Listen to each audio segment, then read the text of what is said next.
안녕하세요, 여러분. 나미입니다. 오늘도 저와 함께 새로운 이야기 나눠봐요. 구독과 좋아요도 잊지 마세요.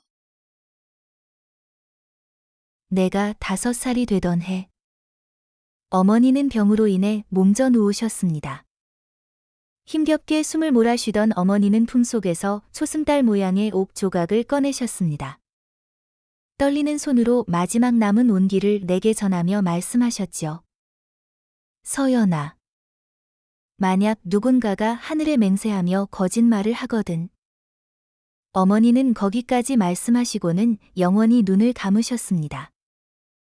아버지는 도시로 돈을 벌러 가셨고, 온 동네에서 소문난 독한 성격의 할머니와 단둘이 남겨졌습니다.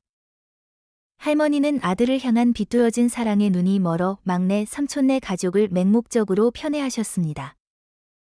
사촌 오빠가 태어나자 할머니는 그를 귀한 금지옥엽처럼 떠받들었지만 나에게는 매질과 모진 말만 퍼부으셨습니다. 아버지가 보내신 생활비 100만 원 중 95만 원은 막내 삼촌네 흥청망청 쓰는 돈으로 들어갔고 나는 허기를 채우기 위해 밭에서 잡초를 뽑아 먹어야 했습니다. 막내 삼촌네 집에서 풍겨오는 고기 볶는 냄새는 굶주린 내 배를 놀리듯 담을 넘어왔고 나는 침을 꼴깍 삼키며 고작 1,000원짜리 지폐 한 장을 받았습니다. 할머니, 저도 고기 먹고 싶어요. 나는 조심스럽게 말했습니다. 할머니의 눈빛은 칼날처럼 차가웠고 나는 눈치껏 고분고분하게 굴었습니다. 착한 아이가 되면 먹을 수 있지. 나는 할머니의 말씀에 고개를 끄덕였습니다. 전 착한 아이예요. 할머니 말씀을 잘 들을게요. 하지만 돌아온 것은 날카로운 손바닥이었습니다. 말을 잘 들으면 못 먹는단다. 할머니는 숨 쉴 틈도 없이 차갑게 내뱉었습니다. 물독이 비어가는 것을 보시더니 나를 발로 차 넘어뜨리셨습니다. 내 어미처럼 쓸모없는 기생충 같은 것. 어서 나가서 물독을 가득 채워와. 작은 몸은 무거운 물통을 짊어지고 매일 같이 어른들도 하기 힘든 일들을 해냈습니다. 일이 끝나고 나는 옆에 있는 낮은 나무 식탁을 힐끗 보았습니다. 그릇은 깨끗이 닦여 있었지만 기름기가 밴 흔적을 보고 막내 삼촌네가 방금 먹은 고기 요리라는 것을 직감했습니다. 나는 배가 안 고프니 내가 직접 요리해서 먹어라. 할머니는 침대에 편안히 누워 곧 천둥소리 같은 코골이를 시작했습니다. 2년 동안 아버지를 보지 못했는데 드디어 아버지가 돌아오시는 날이 다가왔습니다. 할머니와 사이가 좋지 않던 옆집 이모는 내가 겪은 모든 고통을 아버지께 털어놓았습니다. 아버지가 채 입을 열기도 전에 할머니는 허벅지를 치며 소리쳤습니다. 이런 하늘이 무너질 일이. 내가 어떻게 내 손녀를 학대할 수 있겠어. 이 아이를 얼마나 사랑하는데. 할머니의 말은 온 세상을 속이려는 듯했지만 나는 묵묵히 혼자만의 분노를 삼켜야 했습니다.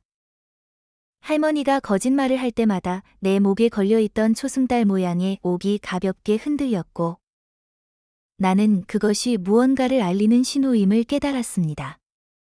할머니, 그만 위선 떨어요. 옆집 이모가 단호하게 말했습니다. 하지만 할머니는 여전히 뻔뻔하게 말했습니다. 하늘의 맹세코.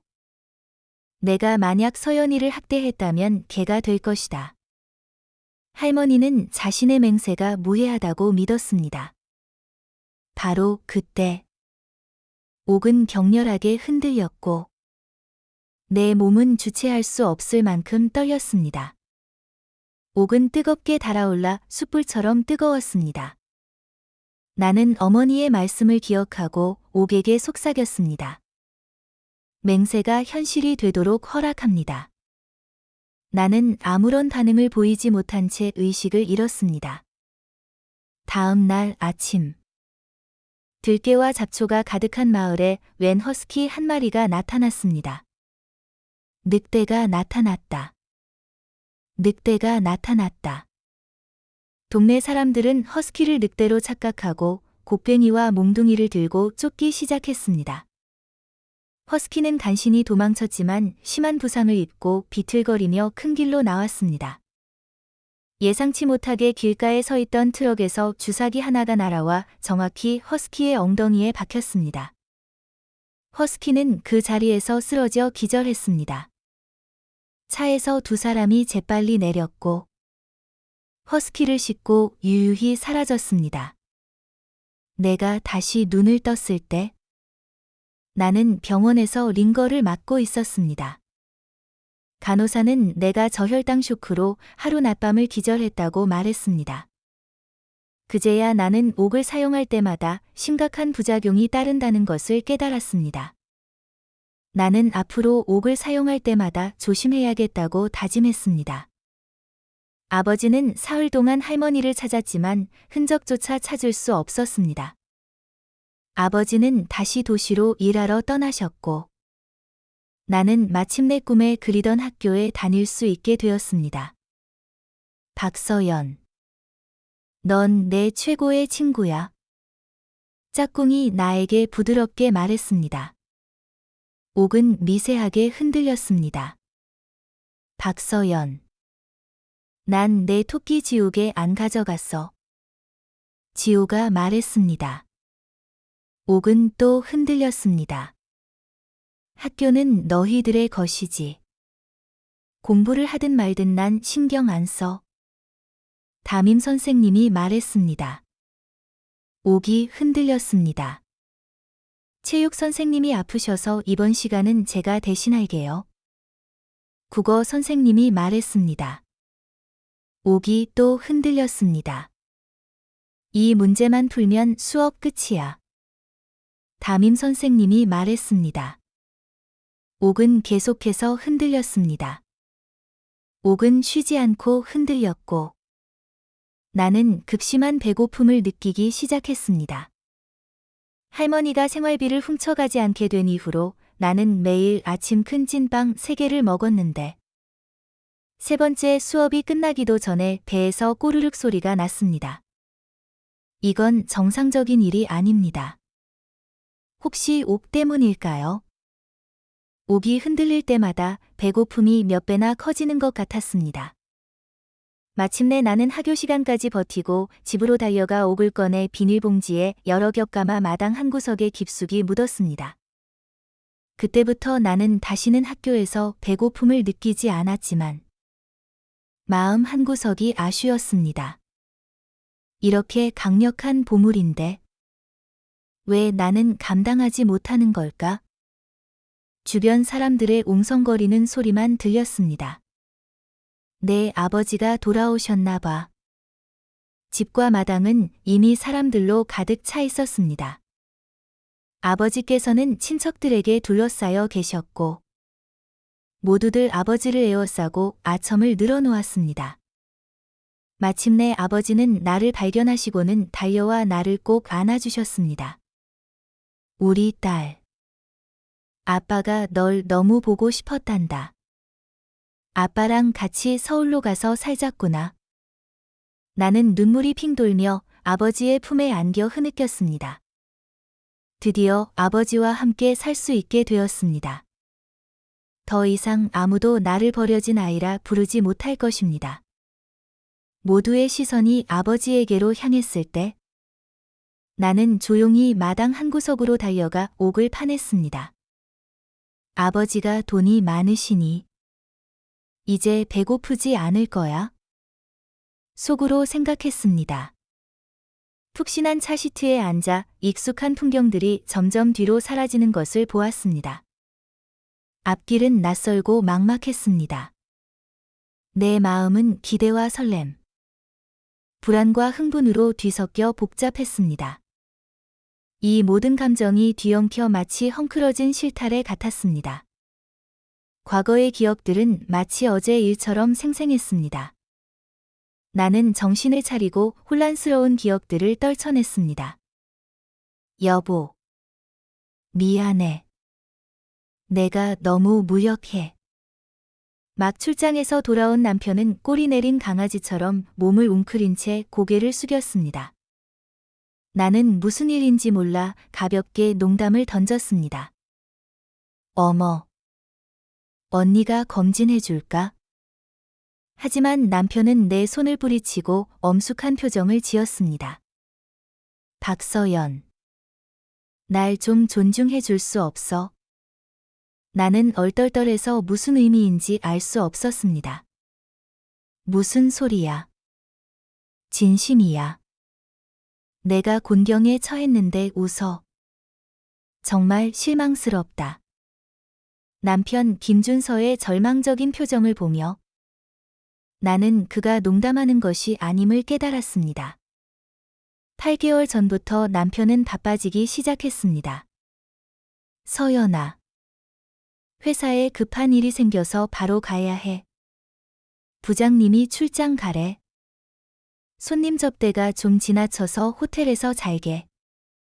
물이 너무 맑으면 물고기가 살지 않고. 사람이 너무 꼼꼼하면 친구가 없다. 나는 항상 이렇게 스스로를 위로했습니다. 남편에게는 자신만의 공간과 관계가 필요하다고 생각했습니다. 하지만 나의 관대함은 결국 넷이 한 명을 키워냈습니다. 나는 침대 밑에서 나무 상자를 꺼내 초승달 모양의 옥을 다시 목에 걸었습니다. 김준서. 나 사랑해. 갑작스러운 질문에 그는 당황했습니다. 서연아. 왜 그런 걸 물어? 아무것도 아니야. 그냥 궁금해서. 그래서. 날 사랑해. 당연히 사랑하지. 그의 말이 끝나자마자 옥은 흔들렸습니다. 나를 사랑한다고. 그것은 내가 용서할 수 있는 마지막 한계였습니다. 나를 사랑하지 않는 사람이 어떻게 내가 가진 모든 것을 누릴 자격이 있을까? 결혼 후. 그는 나와 상의도 없이 내가 아버지께 선물 받은 별장에 시부모님을 모셔왔습니다. 효도라고는 하지만 사실상 나를 온 가족의 무료 보모로 만들어 버렸습니다. 내가 가정부를 고용하려 할 때마다 온 가족이 펄쩍 뛰며 반대했습니다. 가정부 고용하는데 돈이 얼마나 드는데? 가족이 몇 명인데 그럴 필요 없어. 맞아. 외부인은 정체를 알 수 없어서 위험해. 시어머니는 내가 남편보다 1살 많다는 이유로 궁합이 안 좋다며 끊임없이 비난했습니다. 그녀는 항상 나를 경멸하며 자신이 낳은 우수한 아들에게 내가 어울리지 않는다고 생각했습니다. 나는 김준서에게 불만을 털어놓았습니다. 그는 즉시 달콤한 말을 속삭였습니다. 세상에서 가장 이해심 깊은 며느리야. 널 만난 건 우리 집안의 세대복이야. 그것이 그저 나를 안심시키기 위한 말이라는 것을 나는 알고 있었습니다. 결혼식 때 그는 나를 평생 지켜주겠다고 맹세했습니다. 옥은 그의 말이 거짓이 아니라고 증명했기 때문에 나는 모든 것을 참아야 했습니다.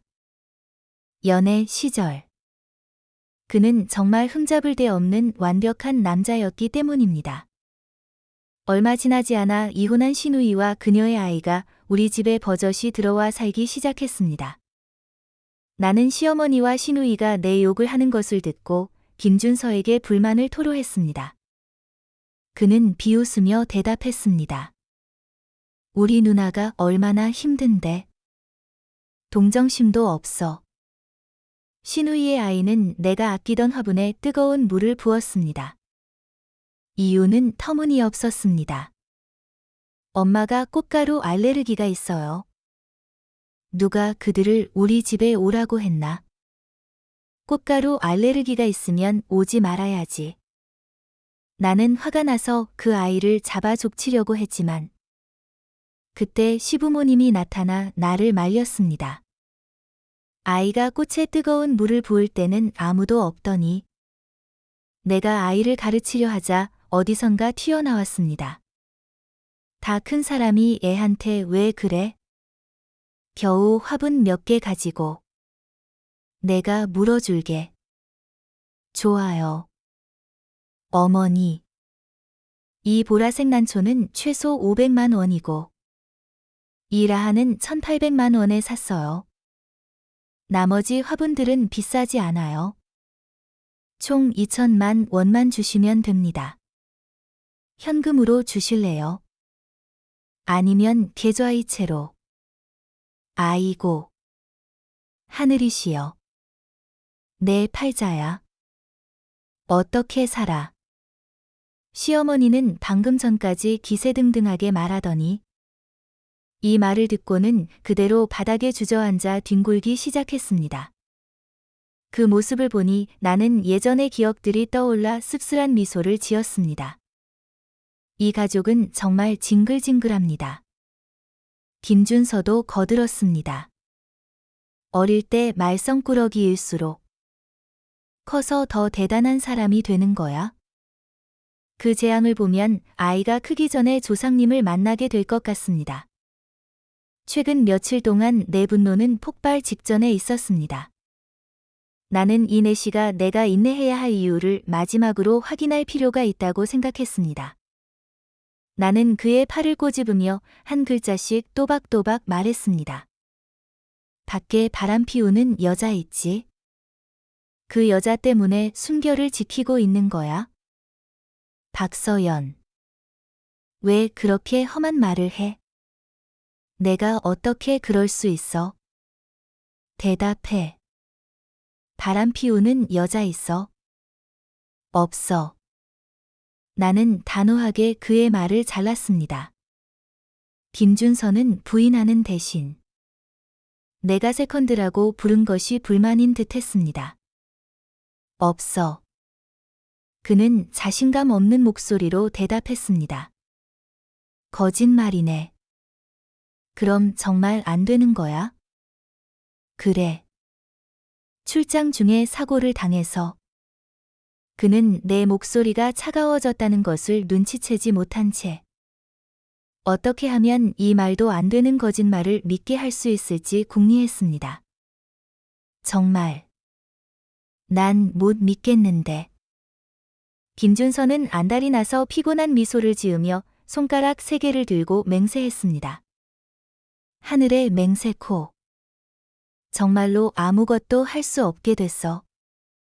즉시 내 목에 걸린 옥은 미친 듯이 흔들리며 불꽃처럼 뜨거워졌습니다. 나는 차갑게 그를 바라보며 심판의 목소리를 내뱉었습니다. 당신의 맹세가 현실이 되도록 허락합니다. 말을 마치고 나는 몸을 돌려 부엌으로 들어갔습니다. 후라이드 치킨 1박스와 갈비찜 1박스를 꺼냈습니다. 나는 체면을 무시하고 쪼그려 앉아 허겁지겁 먹기 시작했습니다. 두 볼은 마치 굶주린 귀신처럼 부풀어 올랐고 세상을 다 집어삼킬 듯이 먹었습니다. 김준서는 혐오스럽고 경멸스러운 눈빛으로 나를 바라보았습니다. 그는 내가 충격을 받아 미쳐버렸다고 생각하는 것 같았습니다. 5분도 채 되지 않아 나는 칼로리가 가득한 음식을 모두 해치웠습니다. 그는 비웃으며 나를 안타깝게 바라보았습니다. 정신이 이상하다고 생각하는 그를 나는 동정스러운 눈빛으로 바라보았습니다. 이제 그는 기능에 문제가 생긴 남자입니다. 불 끄고 일찍 자자. 나는 누워서 등을 돌려 그에게 말했습니다. 그러자 내 몸의 모든 세포가 강력한 흡입력을 느끼는 듯 했습니다. 금방 터질 것처럼 빵빵했던 배가 순식간에 납작해졌습니다. 다행히 이번에는 부작용이 그리 심하지 않았습니다. 다음 날 아침. 나는 평소처럼 온 가족을 위한 아침 식사를 준비하지 않았습니다. 대신 나는 밖으로 나가 조깅을 하고 스트레칭을 한 다음 느긋하게 나만의 아침 식사를 즐겼습니다. 집에 들어서자마자 시어머니의 날카로운 목소리가 들렸습니다. 얘야. 내 아내는 온 가족을 굶겨 죽일 작정이야. 거북이보다 느려 터졌어. 시아버지도 한마디 거들었습니다. 맞아. 옛날 같았으면 이런 며느리는 매일 무릎 꿇고 벌을 받아야 해. 나 밥 먹고 싶어. 신우이의 아이는 배고픔을 참지 못하고 울부짖었습니다. 신우이는 즉시 버럭 소리 질렀습니다. 어머니, 보세요. 형수님이 지후를 이렇게 굶겨서 울게 만들어요. 오빠가 너무 응석바지로 키워서 이제 부모한테 대들기까지 해. 이제는 온 가족을 굶기려고 작정했나 봐. 손자가 우는 것을 보자 시아버지는 분노하며 식탁을 내리쳤습니다. 김준서. 가서 밥은 어떻게 되고 있는지 봐. 밥 한 끼 만드는데 얼마나 꾸물거리는 거야? 내 아내가 밥다 할 때쯤이면 우린 다 굶어 죽을 거야. 김준서의 얼굴은 검게 변했고 그는 일어서다가 벽 한 구석에 조용히 서 있는 나를 보았습니다. 그는 얼굴을 찌푸리며 나를 꾸짖으려 했지만 나의 단호한 표정을 보고 멈칫했습니다. 내가 그들의 악담을 모두 들었다는 것을 깨달은 그는 즉시 당황하며 목소리를 높여 다정한 척했습니다. 서연아. 아침 식사 준비 다 했어. 오빠가 도와줄까? 몇 초 전까지만 해도 고래고래 소리를 지르던 온 가족은 목이 졸린 듯 조용해졌고 굶주린 아이의 울음소리만 들렸습니다. 배고파. 밥 먹고 싶어. 신우이는 당황해서 아들의 입을 막으려 했지만 아이는 발버둥 치며 울부짖었습니다. 흑흑. 엄마. 형수님이 일부러 밥 안 줘. 시어머니는 화가 나서 얼굴이 일그러지고 입술이 부들부들 떨렸습니다. 손가락으로 나를 가리키며 아무 말도 못했습니다. 무례한 것. 시아버지는 분노하며 식탁을 쾅 내리쳤고 집 전체가 울렸습니다. 그제야 나는 깨달았습니다. 내가 그들의 뜻을 조금이라도 거스르면 이렇게 크게 반응하는구나. 김준서도 침착함을 잃고 나에게 으르렁거렸습니다. 박서연. 무슨 생각이야? 나는 멈춰서서 불타오르는 그의 눈을 똑바로 바라보았습니다. 무슨 생각이냐고. 말해봐. 우리 아빠, 엄마는 연세가 많으신데 왜 아직까지 굶고 있어? 당신은 며느리 노릇을 어떻게 하는 거야? 당신도 그들이 당신 부모님이라는 것을 알고 있나요? 그럼 왜 아직까지 굶고 계세요? 당신은 자식 노릇을 어떻게 하는 겁니까? 이 집에서 나만 살아있나요? 나랑 결혼하기 전에 당신네 가족은 스스로 밥도 못 해 먹었어요. 나의 반격에 김준서는 그 자리에서 굳어버렸습니다. 평소의 온순한 모습은 흔적도 없이 사라졌습니다. 어쩌면 지금 그는 더 유순하고 부드러운 여자를 찾았다고 내심 기뻐하고 있을지도 모릅니다. 하지만 누가 신경이나 쓸까요? 시어머니는 의자에서 벌떡 일어섰습니다. 그녀의 동작은 나이 든 사람 같지 않게 날렵했습니다. 무슨 뜻이야?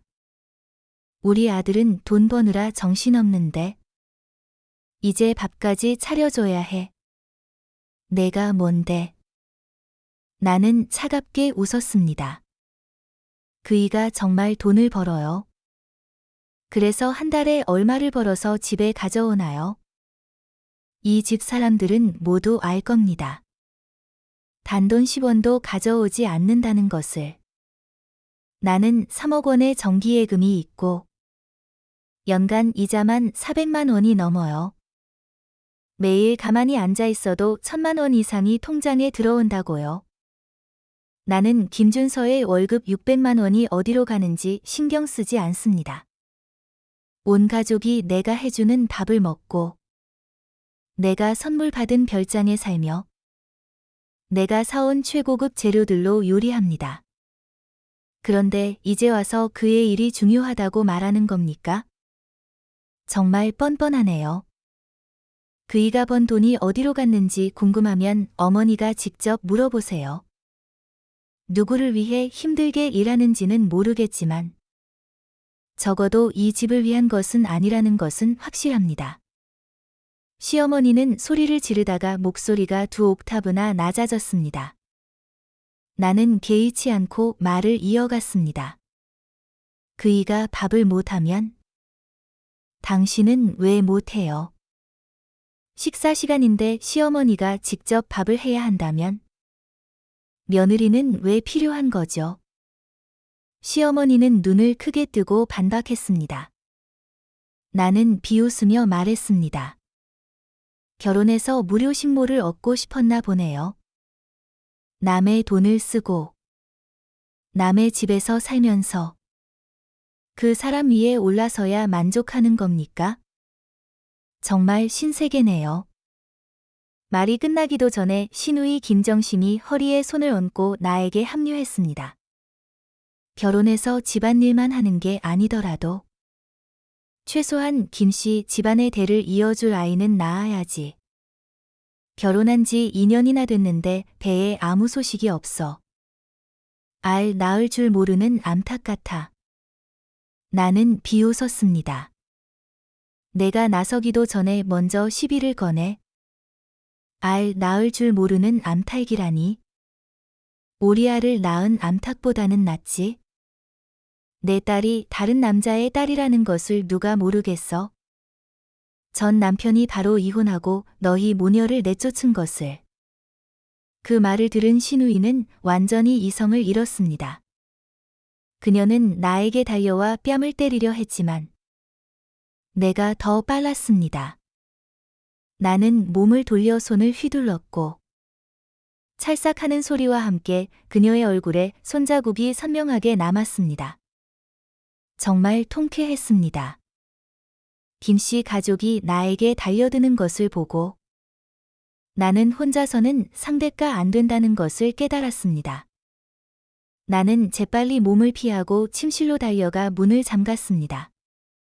그리고 창문을 열고 내 집에서 도망쳤습니다. 뒤에서는 문을 두드리는 소리가 끊이지 않았고 귀를 찌르는 욕설이 들려왔습니다. 별장 입구에 도착했을 때 나는 비틀거리며 멈춰 섰습니다. 익숙한 경비원 2명이 서 있었습니다. 형수님, 왜 그렇게 급하게 뛰세요? 나는 대답하지 않고 몸을 돌려 문으로 뛰어나갔습니다. 그들 중 몇몇은 김준서와 같은 동네 출신입니다. 예전에는 아는 사람이 있으니 안심했는데 이제는 등골이 오싹했습니다. 나는 택시를 잡아 탔고 운전기사에게 경찰서로 가주세요. 라고 말했습니다.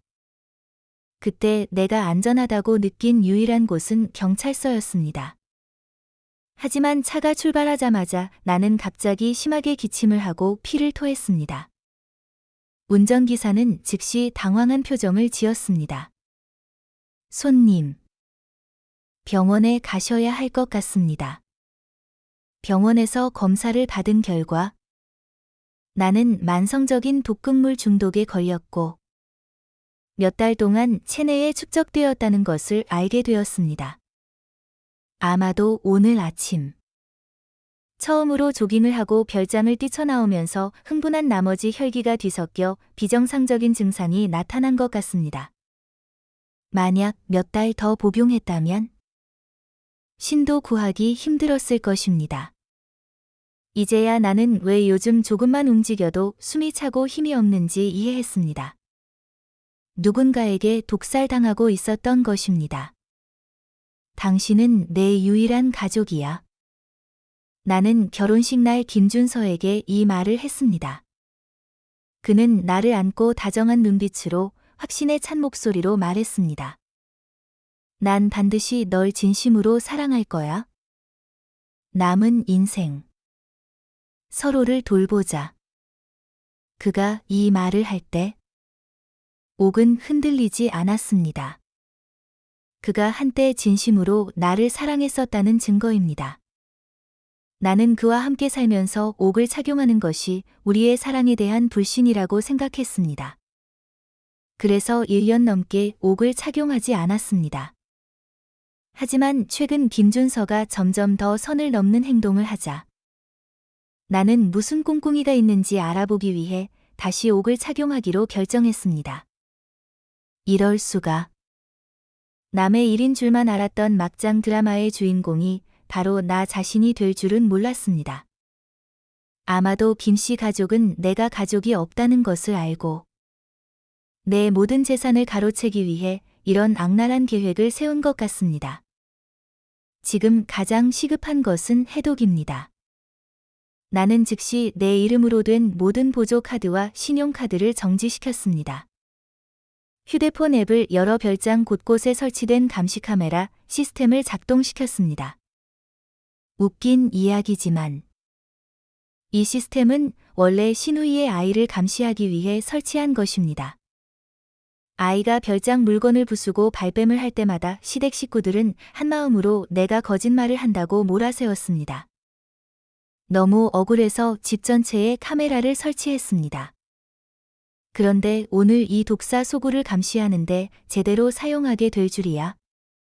카메라를 켜자마자 내 눈앞에 펼쳐진 광경에 나는 분노로 몸이 떨렸습니다. 배가 남산만 한 여자가 내 별장에서 마치 자기 집인 양 뻔뻔하게 돌아다니고 있었습니다. 나는 그 여자를 아주 잘 알고 있었습니다. 바로 대학 시절 룸메이트였던 한지윤. 염치 없기로는 바닥을 기는 친구였습니다. 이제 내 남편까지 빼앗아 가다니. 정말 잘 맞는 한 쌍이네요. 나는 8개월 전에 있었던 일을 똑똑히 기억합니다. 서연아. 너희 집 진짜 부자다. 한지윤은 마치 보물이라도 발견한 듯 눈을 반짝이며 뛰어다녔습니다. 나는 그녀에게 자유롭게 구경하도록 내버려 두었습니다. 잠시 화장실에 들어갔다가 나오니 그녀가 사라졌습니다. 신우이가 아이를 위해 사온 간식과 내 침대 머리맡에 있던 상자도 함께 사라졌습니다. 그 상자 안에는 내가 특별히 손본 콘돔이 있었습니다. 그즈음 김준서는 이상하게도 관계를 가질 때마다 콘돔을 사용하려 했습니다. 결혼한 지 1년이 넘었는데도 아이가 생기지 않아 나도 속이 탔습니다. 그가 고의로 피임을 하고 있다는 것을 알게 된 나는 몰래 콘돔 7, 8개의 작은 구멍을 뚫어 놓았습니다. 그런데 그날 이후로 그는 나에게 손대지 않았습니다. 콘돔 상자도 한지윤과 함께 사라졌습니다. 콘돔 상자가 사라진 것을 발견했을 때 나는 한지윤이 가져갔다고 의심하고 그녀에게 전화해 그 콘돔을 사용하지 말라고 경고하려 했습니다. 지윤아. 그 콘돔 상자 콘돔이 뭔데? 난 본 적도 없어. 바빠서 끊을게.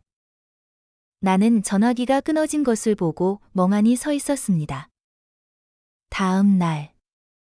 아이가 울면서 사라진 간식을 찾을 때 나는 한지윤이 가져갔다는 것을 확신했습니다. 나는 그녀에게 다시 전화했지만 그녀는 전화를 받지 않았고 다시 걸어보니 이미 차단당해 있었습니다. 이제 카메라에 비친 한지윤의 만삭인 배를 보니 곧 출산할 것 같았습니다.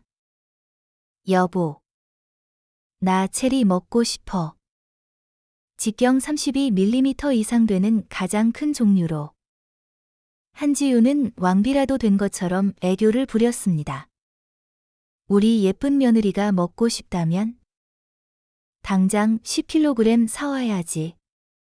시어머니는 가식적으로 웃으며 말했습니다. 김준서는 자신 있게 가슴을 두드렸습니다.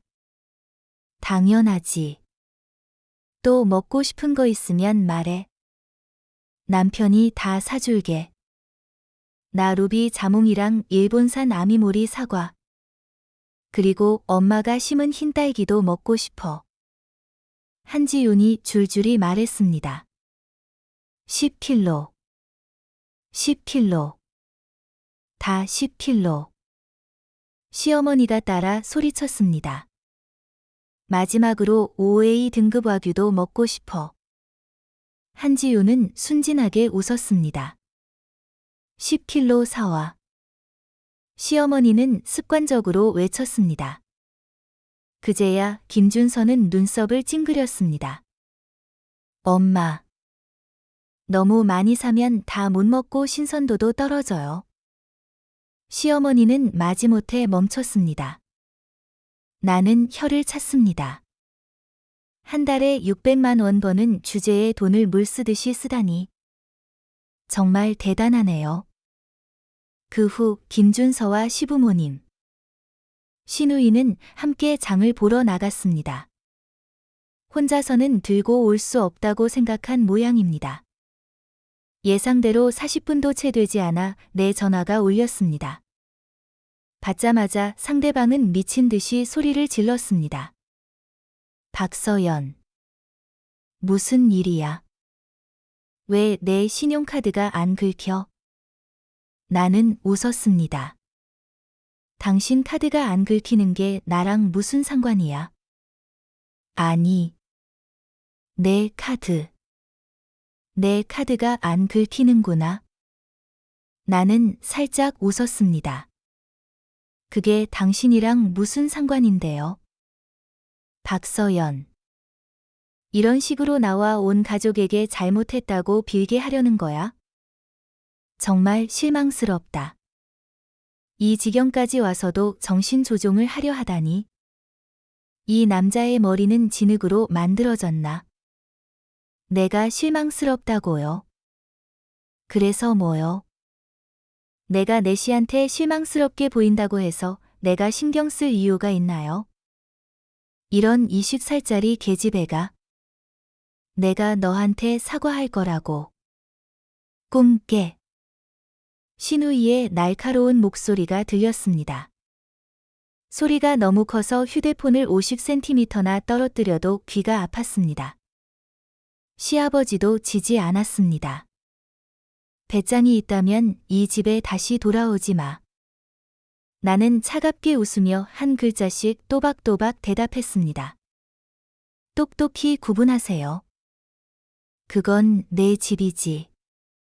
당신들 짐승들의 집이 아니에요. 그리고 미리 알려두는데. 나 이미 이혼 신청했어. 당신들 같은 굶주린 늑대 물이랑 말다툼하는데 시간 낭비하고 싶지 않거든. 나는 단호하게 전화를 끊었습니다. 시아버지의 말이 나에게 좋은 아이디어를 주었습니다. 나는 즉시 별장을 부동산 시장에 내놓았습니다. 소유권 증서, 통장, 그리고 다른 중요한 재산들은 모두 은행 금고에 보관되어 있었습니다. 별장으로 돌아가서 가져올 필요가 없었습니다. 병원에서 할 일이 없어 다시 집안의 카메라 앱을 켰습니다. 마침 한지윤이 만삭의 배를 안고 미쳐 날뛰는 모습을 보게 되었습니다. 분명히 10kg이라고 말했잖아. 왜 10개야? OA 와규는 소시지가 아니라고. 난 진짜 소고기를 원했어. 나는 방금 마신 죽을 그대로 뿜었습니다. 의람지구의 단독 별장은 인기가 많았습니다. 판매 5일째 되던 날. 나는 부동산 중개인으로부터 전화를 받았습니다. 구매자는 35세 정도의 남자로 금태 안경을 쓰고 날카로운 눈빛을 가진 사람이었습니다. 그는 차분하고 기품 있는 태도를 보였습니다. 나는 집 구경이 번거로울 것이라고 생각했는데 상대방은 볼 필요 없어요. 이 동네 시세를 잘 압니다. 그 집이 마음에 드니 바로 계약해도 좋아요. 라고 말했습니다. 그의 단호함에 나는 오히려 미안한 마음이 들었습니다. 그래서 전남편 가족이 집을 비워주지 않을 수도 있다고 솔직히 말했습니다. 그는 가볍게 웃으며 괜찮습니다. 라고 대답했습니다. 규정상명의 이전 절차는 보통 7일이 걸리는데 그날은 무슨 일인지 모든 절차가 하루 만에 완료되었습니다. 박 선생. 별장에 있는 물건들은 어떻게 처리할까요? 주소를 알려드릴 테니 포장해서 그쪽으로 옮겨주세요. 비용은 제가 부담할게요.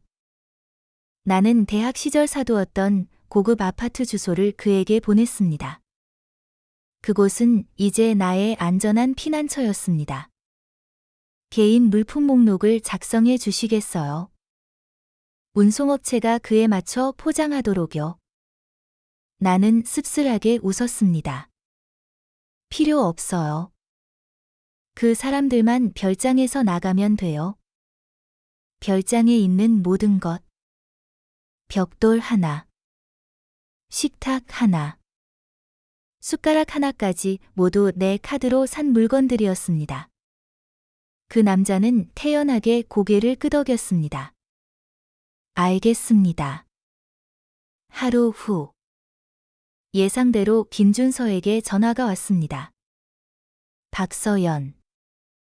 이 빌어먹을 여자야? 누가 내 마음대로 집을 팔래? 나한테 물어보지도 않고. 나는 담담하게 대답했습니다. 그럴 필요가 있었나? 무심한 한마디에 김준서는 그 자리에서 폭발했습니다. 우리 아직 이혼 안 했어. 공동재산을 내가 어떻게 마음대로 팔아? 나는 비웃었습니다. 유감스럽게도. 그건 결혼 전에 내가 가진 재산이야. 등기부등본은 내 이름으로 되어 있어. 김준서는 이를 악물고 소리 질렀습니다. 그럼 결혼 후 내 수입은? 절반은 내 거야. 나는 잠시 멍해졌습니다. 내가 무슨 수입이 있다고. 그는 비웃었습니다. 모르는 척하지 마. 너 3억 원 예금으로 매년 465만 원 이자 받잖아. 결혼한 지 2년 됐으니까 465만 원은 내게 줘야 해. 나는 이 말을 짚었습니다. 정말 할 말이 없었습니다. 좋아. 법률 문맹을 위한 법률 수업에 오신 것을 환영합니다. 은행 예금은 결혼 전 재산이고 거기서 발생하는 이자는 개인 재산 수입이야. 법적으로 공동 재산이 아니라고. 그러니까 나눠 가질 꿈도 꾸지 마. 그쪽 기능이 망가지더니 뇌까지 망가졌나. 전화기 너머로 시어머니의 울부짖는 소리가 들렸습니다. 아이고. 하늘이시여. 우리 김씨 집안에 어떻게 이런 독한 며느리가 들어왔나. 우리 가족을 다 죽이려고 해. 흑흑. 그 말을 듣고 기분이 좋아졌습니다. 그때 김준서가 다시 말했습니다.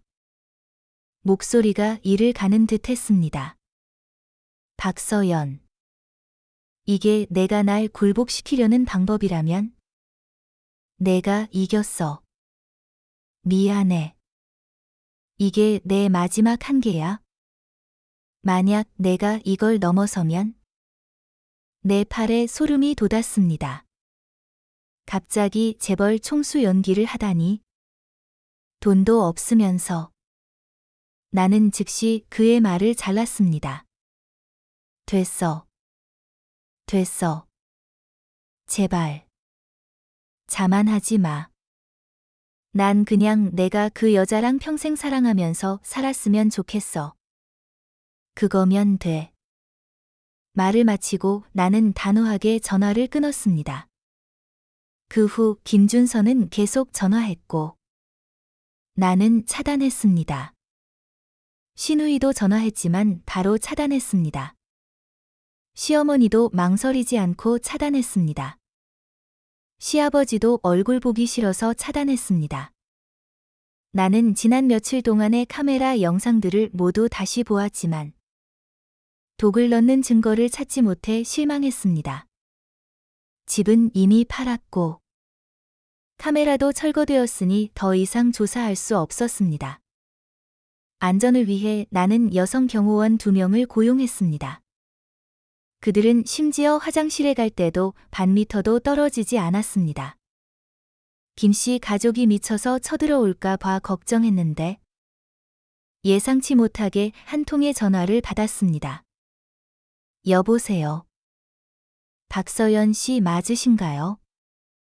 저는 X시 구치소 관리 담당 경찰관 이연석입니다.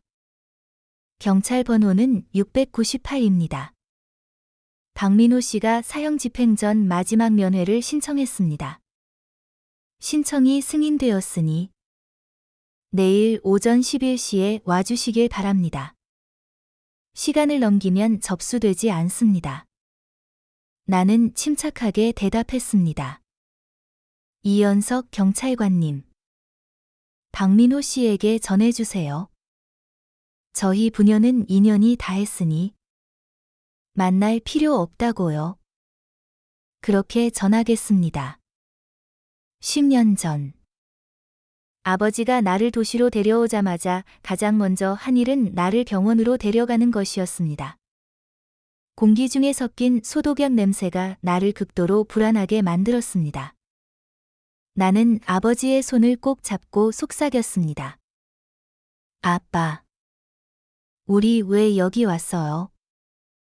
아버지는 나를 한적한 병실로 데려갔습니다. 그 안에는 병상 하나만 있었고 그 옆에는 아름다운 여자가 앉아 있었습니다. 그녀는 나를 보자마자 벌떡 일어나 나를 꽉 껴안았습니다. 내 팔은 뻣뻣해졌고 어디에 둬야 할지 몰라 허공에 맴돌았습니다. 얘는 내 새엄마야. 여자가 나를 놓아주자 아버지가 나를 소개했습니다. 안녕하세요. 새엄마. 나는 본능적으로 인사했습니다. 아버지는 병상에 누워있는 작은 소년을 가리켰습니다. 서연아. 얘는 내 동생이야. 내가 놀란 표정을 짓는 것을 무시하고 그는 말을 이어갔습니다. 동생이 심장병이 심해. 너만이 동생을 구할 수 있어? 동생을 도와줄 수 있겠니? 나는 어안이 벙벙했습니다. 본능적으로 고개를 끄덕였다가 다시 저었습니다. 나는 아버지를 솔직하게 바라보았습니다. 저도 돕고 싶지만 저는 의사가 아닌데요. 아버지는 내 머리를 부드럽게 쓰다듬으며 따뜻한 목소리로 달래듯 말했습니다. 괜찮아. 아빠가 먼저 너 검사받게 해줄게. 나는 아버지의 사랑을 간절히 원했지만 바보는 아니었습니다. 내가 배운 것들은 믿을 수 없다면 죽음뿐이라는 것을 가르쳐 주었습니다. 아버지는 내 생명을 희생해서 그 소년을 구하려 하고 있었습니다. 가장 사랑하는 사람에게 배신당한 내 심장은 갈갈이 찢어졌습니다. 눈물이 끊임없이 흘러내렸습니다. 고통, 절망, 원한이 거대한 파도처럼 나를 덮쳤습니다. 내가 멍하니 서 있자 아버지는 재촉하기 시작했습니다. 서연아. 서둘러. 동생이 널 기다리고 있어. 나는 일부러 불안한 척 순진한 목소리로 물었습니다. 아빠.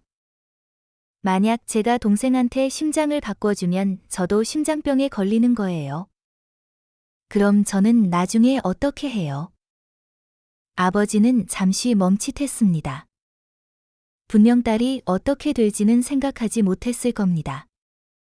그의 눈은 흔들렸고 더듬거리며 말했습니다. 무슨 말을 하는 거야? 아빠가 널 어떻게 배신할 수 있겠니? 이 모든 재산이 나중엔 다 내 것이 될 텐데. 나는 그의 눈을 똑바로 바라보며 고개를 저었습니다. 못 믿겠어요. 그는 초조해지기 시작했습니다. 심장 이식 수술은 이미 예약이 되어 있었고 나를 검사받게 해서 협력을 강요하려 했습니다. 그는 눈 하나 깜짝하지 않고 거짓말을 했습니다. 하늘의 맹세코. 아빠의 모든 재산은 우리 착한 딸 서연이에게 남겨줄게. 새엄마도 마지막까지 연기를 했습니다. 죽기 전에 나를 달래려는 듯 말했습니다. 하늘의 맹세코. 내 모든 사랑은 서연이에게 남겨줄게. 두 사람은 아무런 벌칙도 없는 맹세를 했습니다. 하지만 그것은 아무 상관도 없었습니다. 나는 눈물을 닦고 아버지와 새엄마를 바라보며 차가운 목소리로 말했습니다. 당신들의 맹세를 현실이 되도록 허락합니다. 말을 마치자마자 극심한 피로가 몰려왔습니다. 아마도 내가 더 성장해서 이번에는 기절하지 않은 것 같았습니다. 아버지와 새엄마는 내 말에 전혀 신경 쓰지 않았습니다. 나를 검사받으러 끌고 가려는데 시계가 자정을 막 넘어 새로운 하루가 시작되었습니다. 바로 그때 두 사람은 병원에서 강제로 제압당했습니다. 그들은 병상에 누워있는 아들을 내버려 둔 채 즉시 나를 걱정하기 시작했습니다. 그들은 귀한 재산을 보호하듯이 나를 데리고 다니며 주민등록증을 만들고 휴대폰을 사고 계좌를 개설했습니다. 절차가 끝나자 그들은 자신들의 모든 재산을 팔기 시작했습니다. 그 속도는 번개 같았습니다. 그들은 심지어 병원으로 돌아가 이식 담당 의사를 찾아갔습니다. 장 박사. 당신도 산 사람의 심장을 꺼내려 했다는 사실이 알려지길 원하지 않겠죠. 수술 의사에게 보냈던 2천만 원도 그들에게 강제로 돌려줘야 했습니다. 두 사람이 의기양양하게 떠나는 것을 보며 장 박사는 2천만 원과 바꾼 녹음펜을 부러뜨릴 뻔할 정도로 화를 냈습니다. 10일 만에 내 통장에는 현금 4억 3천만 원이 입금되었습니다. 모든 거래에는 자발적 기부라고 명시되어 있었습니다. 아버지가 전화해 내가 무슨 사악한 마법을 썼는지 소리 지를 때 나는 그들이 모든 것을 잃었다는 것을 알았습니다. 나는 즉시 경찰서로 가서 아버지와 새엄마의 모든 행위를 스스로 신고했습니다. 경찰은 화가 나서 테이블을 내리쳤습니다. 이건 명백한 살인죄입니다. 그들이 체포영장을 발부하려 할 때 새로운 신고가 들어왔습니다. 내 동생의 병세가 악화된 것입니다. 장 박사는 병원비가 아직 지불되지 않았다는 이유로 치료를 지연시켰고 결국 내 동생은 사망했습니다. 아버지와 새엄마는 이성을 잃고 장 박사를 5층에서 밀쳐 떨어뜨렸습니다. 결국 두 사람은 고해 살인죄로 무기징역을 선고받았습니다. 복도에서 들리는 소란스러운 소리에 나는 생각에 잠겼다가 현실로 돌아왔습니다. 병실을 나오자 나는 보고 싶지 않은 광경을 목격했습니다. 김준서와 시부모님. 신우이가 한지윤을 부축하고 있었습니다. 한지윤은 소리 지르며 난동을 부렸습니다. 왜 우리 애를 받아주지 않는 거야?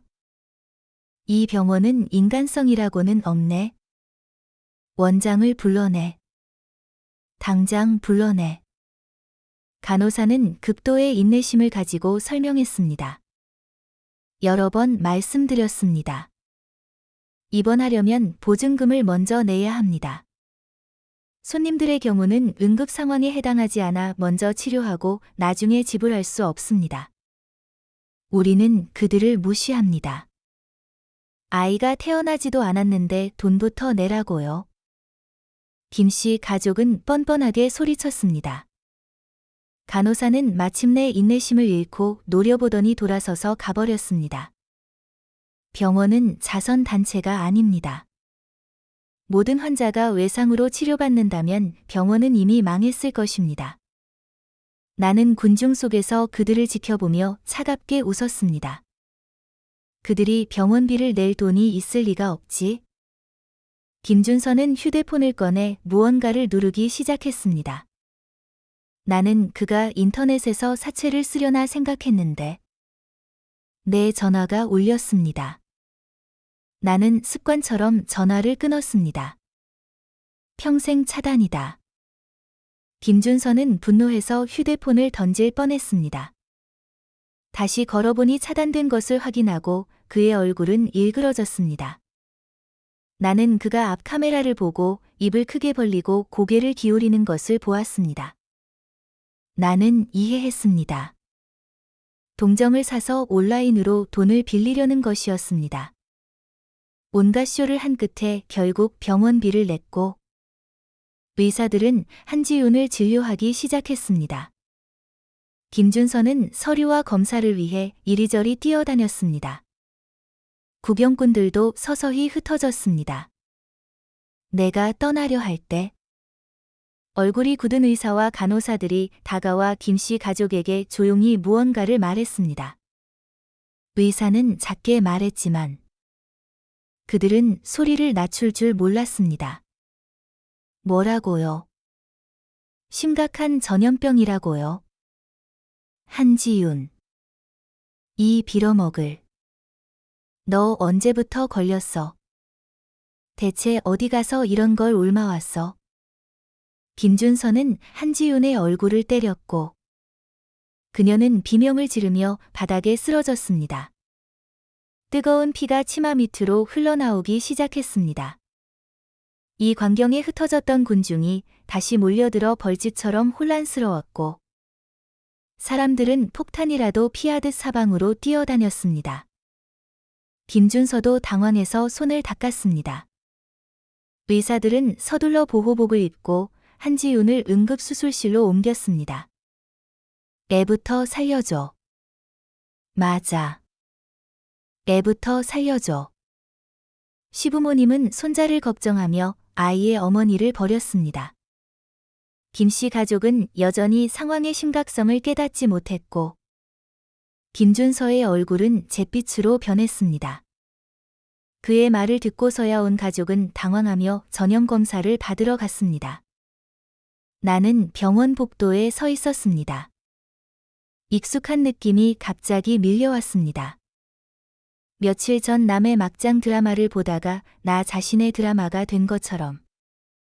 만약 김준서가 정말 감염되었다면 나는 어떻게 될까?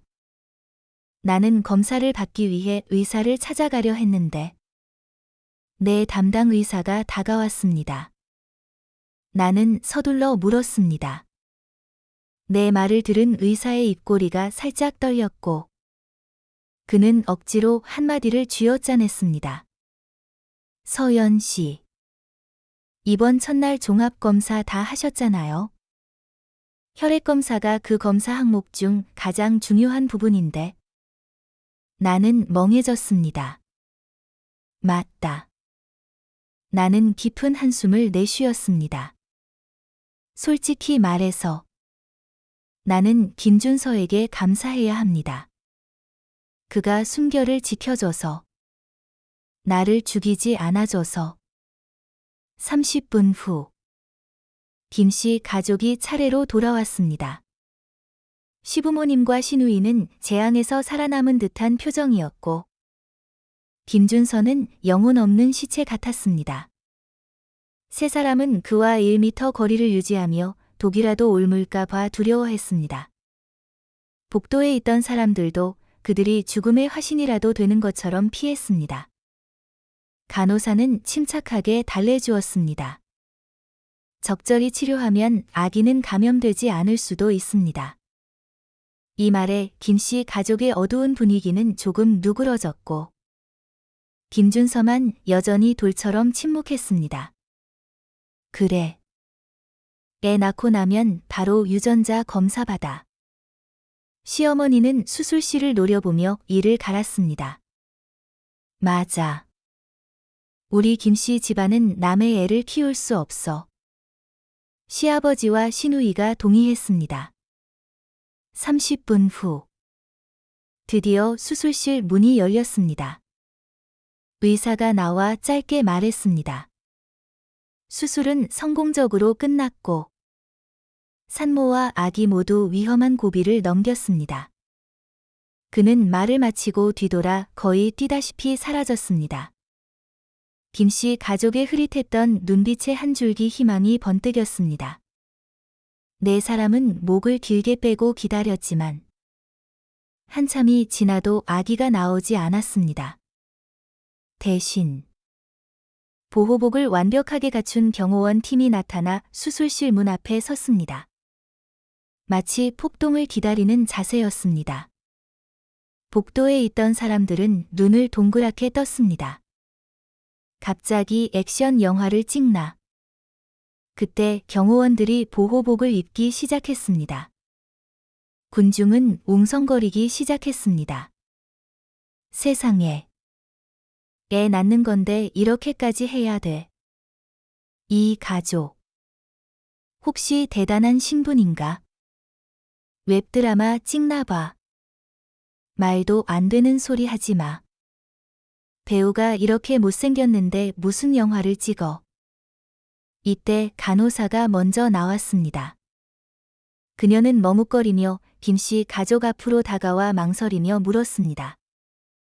좋은 소식과 나쁜 소식이 있는데 어떤 것을 먼저 들으시겠어요? 좋은 소식부터요. 김준서는 절망 속에서 한 줄기 빛을 잡으려는 듯 갈라진 목소리로 소리쳤습니다. 그는 정말 좋은 소식이 필요했습니다. 간호사는 그를 바라보며 천천히 말했습니다. 좋은 소식은 아기가 감염되지 않았다는 것입니다. 시어머니는 감격해서 눈물을 흘리며 축제를 벌이듯 소리 질렀습니다. 아들이야. 하하. 드디어 손자를 얻었어. 하늘이 우릴 굽어보셨네. 시아버지도 눈물을 닦았습니다. 아들아. 내가 우리 김씨 집안에 큰 공을 세웠다. 신우이는 얼굴에 화색이 돌았습니다. 오빠. 이번에 조카 돌잔치 크게 하자. 동네 사람들에게 자랑해야지. 복권에 당첨된 듯 흥분한 사람들 사이에서 김준서만이 조금의 이성을 유지했습니다. 그는 낮은 목소리로 물었습니다. 간호사님. 그럼 나쁜 소식은요? 흥분했던 분위기는 즉시 가라앉았습니다. 김씨 가족은 긴장하며 간호사를 바라보았습니다. 간호사는 깊이 숨을 들이쉬고 진지하게 말했습니다. 나쁜 소식은 아기가 좀 까맣다는 것입니다. 네 사람은 긴 한숨을 내쉬었고 시어머니의 주름진 얼굴에 다시 웃음꽃이 피었습니다. 그게 나쁜 소식이야. 까만 게 더 건강해 보이지. 그런 사소한 결점은 아무것도 아니야. 간호사의 얼굴 근육이 살짝 경련했지만 그녀는 아무 말도 하지 않았습니다. 김씨 가족이 개의치 않는 것을 보고 간호사는 안심하고 수술실 쪽으로 신호를 보냈습니다. 다른 간호사가 아기를 안고 나왔고 양옆에는 보호복을 입은 경호원들이 함께 걸어왔습니다. 그들은 김씨 가족에게서 2미터 떨어진 곳에 멈춰 섰습니다. 모든 시선은 아기에게 향했습니다. 시부모님은 기다리지 못하고 달려가려 했지만 경호원들이 막아섰습니다. 간호사는 천천히 담요를 열었고 작은 검은 머리가 드러났습니다. 시어머니가 말한 대로 정말 건강해 보였습니다. 너무 건강했습니다. 군중 속 몇몇 아주머니들은 닭피라도 맞은 것처럼 눈이 빛났습니다. 이제 1년 내내 할 이야기가 생겼네. 유전자 검사도 필요 없겠다. 구경꾼들은 그제야 병원이 왜 경호원을 배치했는지 이해했습니다. 막지 않았더라면 한지우는 분명히 목숨을 잃었을 것입니다. 몇 달 동안 시어머니는 알을 낳을 줄 아는 암탉을 조상처럼 떠받들었습니다. 그런데 결국 오리알을 낳은 것입니다. 시누이가 집에서 쫓겨났을 때 시어머니는 사위를 욕하며 딸을 위로했습니다. 이제 그녀의 아들도 진정한 오리가 되었습니다. 그녀는 소리 질렀습니다. 한지윤, 너 이 계집애. 김준서의 마지막 이성적인 끈이 끊어졌습니다. 단 하루 만에 그는 건강, 사랑, 그리고 자신의 아들까지 잃었습니다. 그는 미쳐서 수술실로 달려갔습니다. 그는 경호원들을 쳐 넘어뜨렸지만 금세 제압당해 바닥에 짓눌렸습니다. 우연히도 그가 고개를 들었을 때 나의 눈과 마주쳤습니다. 박서연, 내가 잘못했어. 미안해. 처음부터 내가 사랑한 사람은 너였어. 옥은 흔들렸습니다. 나는 그를 혐오스러운 눈빛으로 바라보며 차갑게 물었습니다. 그럼 나에게 독을 먹인 것도 날 사랑해서 한 일이야? 아니. 내가 그런 게 아니야. 그들이 했어. 또다시 거짓말입니다. 나는 대화에 대한 흥미를 잃고 몸을 돌려 떠났습니다. 서연아. 가지 마. 한지윤이 먼저 나를 유혹했어. 다 그 여자 탓이야. 시부모님과 시누이는 최근 비참한 삶을 살고 있었습니다. 황금알을 낳는 암탉 같은 나를 쉽게 놓아줄 리가 없습니다. 우리가 그런 게 아니야. 한지윤이 시켰어. 다 그 여자 탓이야. 또 거짓말입니다.